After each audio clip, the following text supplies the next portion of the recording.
Welcome to Short Movie Channel. Our film begins in a house on an island, where we see a group of people tied up in a room and unconscious. One of them wakes up and manages to untie himself. He quickly goes to untie the girl tied next to him so she can move quickly. She heads toward her parents and tries to untie them. Meanwhile, the man is trying to untie one of the other people in the room, but he is extremely scared. He calms him down and reassures him. Once the man calms down, he asks him to untie the girl next to him, who is dressed in a flight attendant's uniform. There is only one person left in the room, an elderly man. The man goes to untie him, and it's clear he's in pain, his body covered in wounds. When one of the kidnapped people goes to drink water, another woman there gets suspicious and warns him that the water might be contaminated. But he keeps drinking and tells her that they definitely don't want to kill them. If they did, they would have done it already. Later, the flight attendant asks him to give her some water as well. At that moment, the man looks out the window and notices that the sea surrounds them on all sides, realizing they are trapped on an island. He can't remember how he got there, so he asks everyone around him if anyone remembers how they ended up in this place. The flight attendant tells him that she was preparing for a trip when a woman attacked her and sprayed a drug in her face. When she woke up, she found herself in this place. The doctor then recalls that he had been traveling to attend a medical conference. When he entered the hotel, two men attacked him, drugged him, and brought him to this place. Next, we go to the businessman, and we learn that he was kidnapped along with his daughter and wife. When he sees his daughter scared, he reassures her, saying that they likely want money from them. He tells her that he will give them whatever they want to get out of this place. But the old man tells them that they don't want money, as they had tortured him without asking for any. At this point, the doctor says that there must be a common reason for why they are all in this place, and asks each person to introduce themselves so they can figure out what they have in common. The first to introduce himself is Officer Cruz, and we learn he's a detective in Mexico City's police force. Then we meet the father, Stephen, and learn that he's a businessman. His daughter, Lupe, is a lawyer, and his wife, Mercy, owns a global company. The flight attendant's name is Teresa, the doctor is named Armando and is a surgeon, and the elderly man is named Jose. At that moment, we see a device in front of them displaying a message stating that they are in this place to play a game. The rules of the game are that they must choose one person to die, and that person must agree. They also realize that they have only 1 hour to choose who will die, and if no one agrees to die, they will all be killed. At that moment, everyone in the room is unsure of what to do, and they start running around like crazy trying to find a way out. The doctor tries to calm them down, telling them that the people who kidnapped them are playing with their nerves to make them pay the ransom they will demand. At the same time, Armando says that the person who kidnapped them is not joking, and they must choose someone to die before the hour is up, or else everyone will be killed. Mercy says it's unlikely they'll choose one of the women, to which Armando replies that it should be the opposite. However, the hostess, Teresa, says that it should be the police officer who dies because he chose this job knowing he could die at any moment to protect people. But Cruz gets very angry and tells her that work is one thing, and the situation they're in is something completely different, and he refuses to sacrifice himself for anyone. At that moment, Jose says he's willing to sacrifice himself, and they realize he's an old man who has done everything in his life. When everyone agrees, Mercy says that it's not right and that they shouldn't kill him just because he's old. But the doctor tells them that if there's only one respirator in the hospital and more than one patient, they would put it on the youngest to save them. However, Libby sympathizes greatly with the old man, and Armando informs them that he can't die because he's married and his wife is pregnant. But no one believes him, and they refuse to kill Jose. Armando says they have to choose the least useful person to society to die, and he tells them that Jose is a vital surgeon who saves many lives. Also, Cruz, the officer, protects people, so he can't die.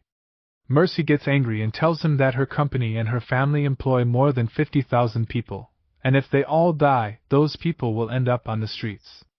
At that moment, Jose tells them that no one else deserves to die more than him because he has hurt many people and should have died a long time ago. Before Jose finishes speaking, the door opens, and someone enters, shoots, and kills one of them, then closes the door and leaves. At that moment, they hear a voice saying that the killed person will not count because they didn't follow the rules of the game, which prohibited someone from sacrificing themselves. The businessman says he's willing to pay any amount of money to get them out of there, but Armando gets angry and tells him that money isn't the solution. At that point, the door to their room opens, and when they all leave, they find themselves in a larger room. Armando finds a piece of paper with a message saying that there are a series of questions in the place, and they must answer them all. If they don't, they will all be killed. They start looking for the questions and find them written on wooden squares, and there are spots on the table for those letters. They begin placing the letters on the wall so they can piece together the answer to each question.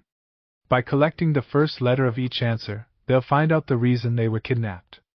Armando then holds the paper and reads the first question, which is about Steven. He's asked about his last name, and he says, Barbara. The second question is about the drug that Teresa is taking, and she tells them its name. Then they arrange the letters on the wall.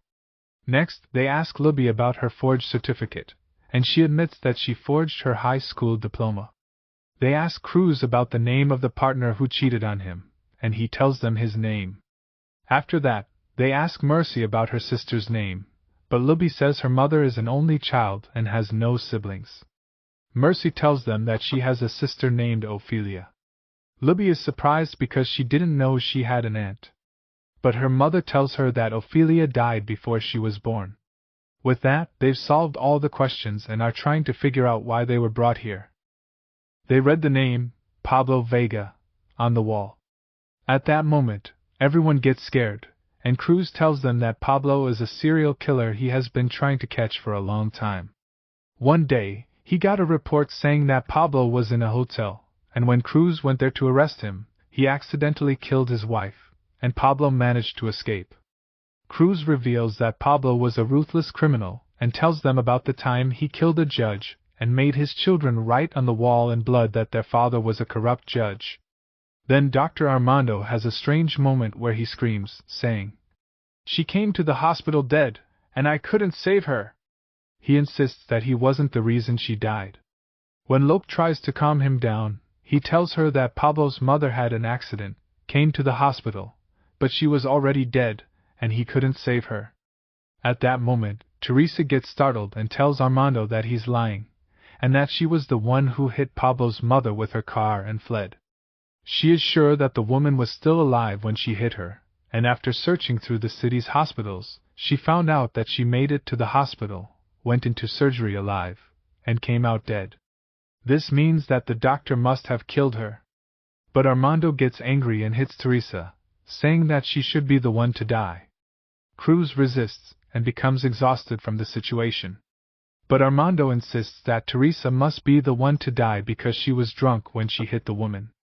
Teresa then interrupts him, saying that if he was innocent, he wouldn't be here with them now. Armando angrily replies that he's here because he couldn't save her.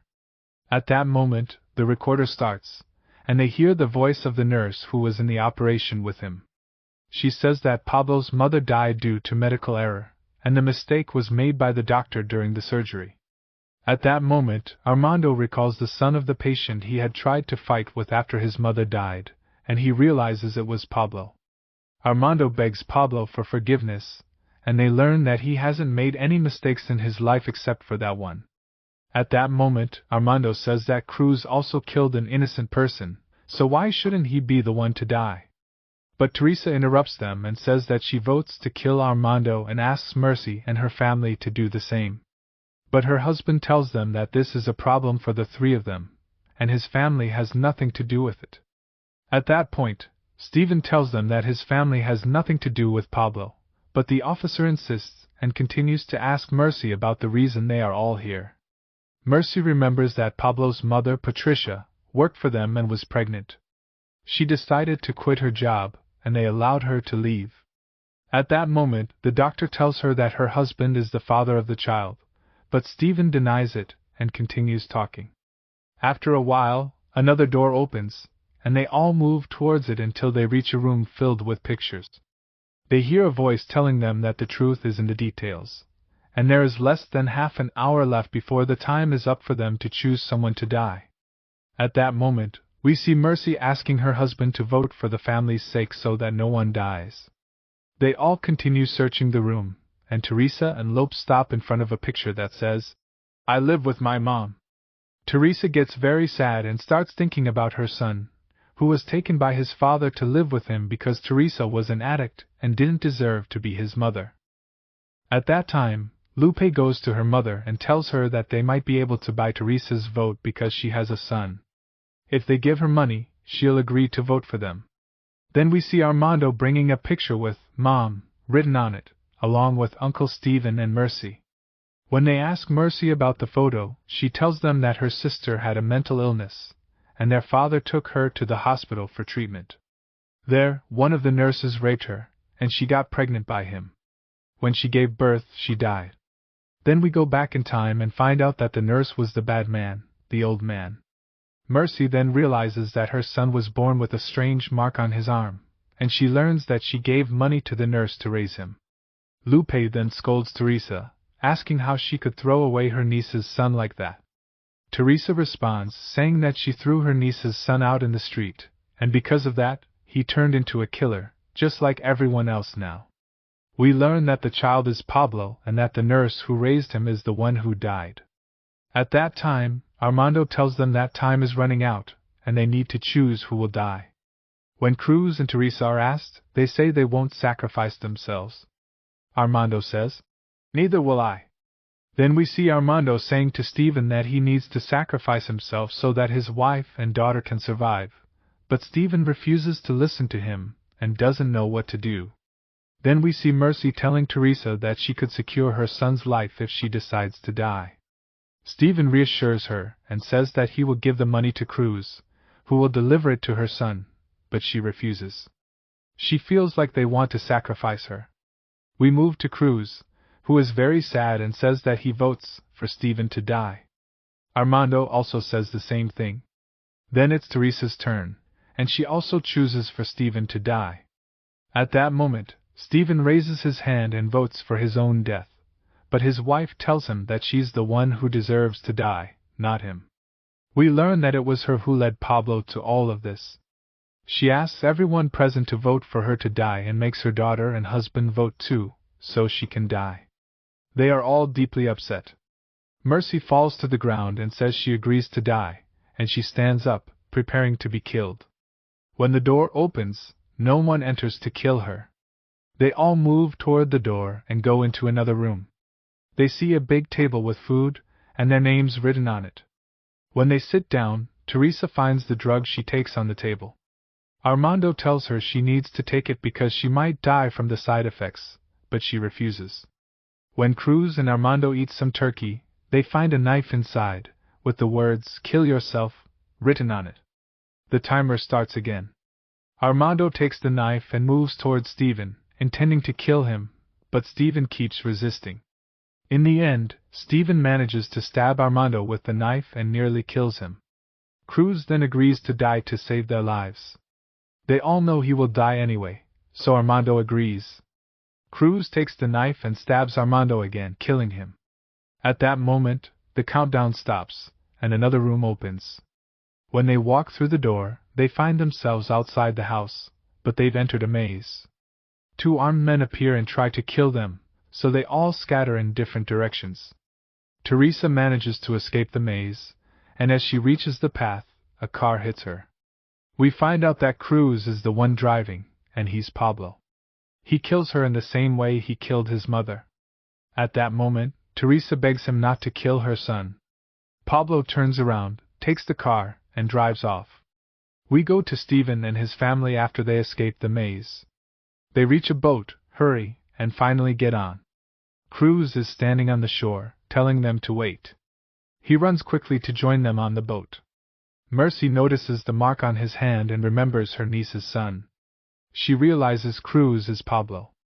He pulls out 2 guns, hands one to Mercy, and tells her that the gun only has 1 bullet. He asks her to point the gun at her husband's head. He says that if he doesn't die, they will leave. He also tells her that if she kills herself, she will kill her son. Mercy points the gun at her husband, Stephen, but she can't bring herself to kill him. At that moment, Pablo tells Stephen to kill his wife. He puts the gun to Mercy's head, and when he tries to kill her, the bullet doesn't fire. Pablo says to Mercy, "You tricked me because your husband didn't want to kill you." At that moment, armed men approach. Lupe tells them to leave. We learn that Lupe is Pablo's partner. She takes the gun from him and moves toward her father. She tells her mother that her father used to molest all of his friends at school and that he even had a relationship with them. She keeps lecturing, telling her mother that her father had a relationship with her as well. She's sad and says she was sure her mother knew but kept silent. She learns that she met Pablo, and he told her everything. She also says that Pablo shared all the crimes they used to commit, and that's why she decided to help him with his plan. She points the gun at her father, and says she never wanted to do this, but he's the reason for everything she has become. She tells him that there's no solution except to kill him because he deserves to die. She can't bring herself to shoot him, so Pablo comes in and kills him. Mercy is deeply saddened by her husband's death. Pablo tells her that he will take revenge on her for what she did to his mother. We see Mercy tied up and electrocuted the same way her sister was tortured in the asylum. We see Pablo standing with Lupe, looking at the island and remembering everything that happened. And that's where the film ends. If you liked today's film, don't forget to like and subscribe to the channel.